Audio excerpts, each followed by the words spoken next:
Pakistan astrological academy اور AQTV کے زیر اہتمام ہر سال جنوری میں اسٹرالوجی کلاسز کا اہتمام کیا جاتا ہے۔ آپ دنیا بھر میں کہیں بھی مقیم ہو، ان اسٹرالوجی کلاسز کا حصہ بن سکتے ہیں۔ AQ جیم سٹونز اصلی، مستند اور معیاری جیم سٹونز کا بااعتماد ادارہ، دنیا بھر میں آپ کے ڈور سٹیپ پر۔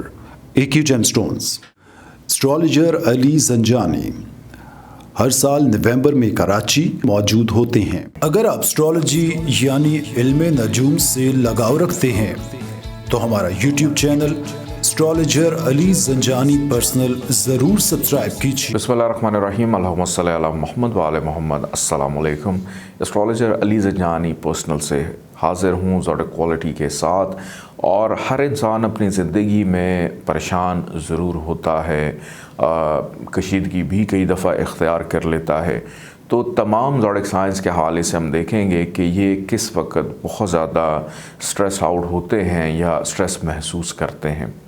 برج حمل ایریز کی اگر بات کی جائے، ان کا سٹریس لیول اس وقت بہت زیادہ بڑھ جاتا ہے جب ان کو یہ نظر آئے کہ جن پر یہ اعتبار کرتے تھے تو وہ اعتبار اب ختم ہو چکا ہے۔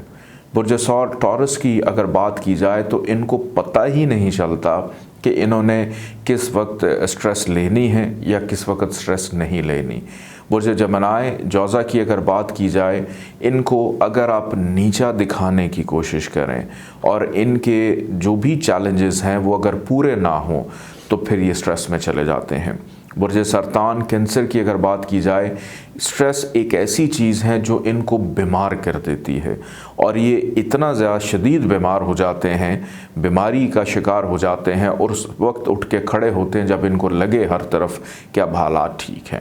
برج اسد لیو کی اگر بات کی جائے تو یہ جب سٹریس میں ہوں تو شاید یہ کسی کے سامنے کچھ نہ کریں، لیکن اکیلے ہوں تو کبھی یہ گلدان اٹھا کر پھینک دیں، کبھی برتن اٹھا کے پھینک دیں، یہ کچھ بھی کر سکتے ہیں۔ برج سنبلہ ورگو کی اگر بات کی جائے تو یہ اپنی زندگی میں سٹریس لیول جو ہے اس کا اظہار کبھی کسی سے ہونے نہیں دیتے، یہ اس کو زندگی کا حصہ سمجھتے ہیں۔ برج میزان لبرا کی اگر بات کی جائے تو ان کو بھی نارملی دیکھا گیا ہے کہ یہ اپنے آپ کو سٹریس فری رکھتے ہیں، کہ اپنی زندگی کو بڑے بیلنس طریقے سے گزارتے ہیں۔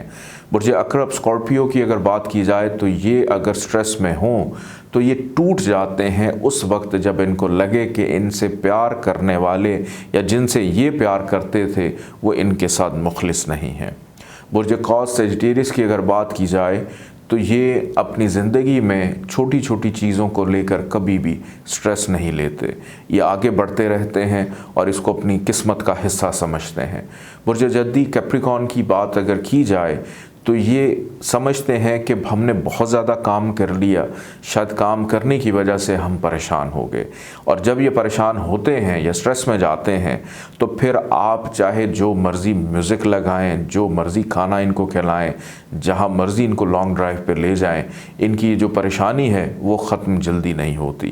برج دلو ایکویریس کی اگر بات کی جائے تو یہ پریشانی میں یا جب سٹریس میں ہوں تو یہ اس تکلیف کو محسوس کرتے ہیں، اگر کوئی اور بھی اس تکلیف کا حصہ ہو تو یہ اپنے سٹریس لیول کو کم کرنے کے لیے دوسروں کی تکلیف کو کم کرنے کی کوشش کرتے ہیں۔ برج حوت پائسس کی اگر بات کی جائے تو ان کو لگتا ہے کہ شاید ایک اندھیری رات، اور اس اندھیری رات کو اب ہم نے قبر میں گزارنا ہے، یہ اتنا زیادہ ڈیپلی سٹریس میں چلے جاتے ہیں۔ اجازت دیجیے، اللہ حافظ۔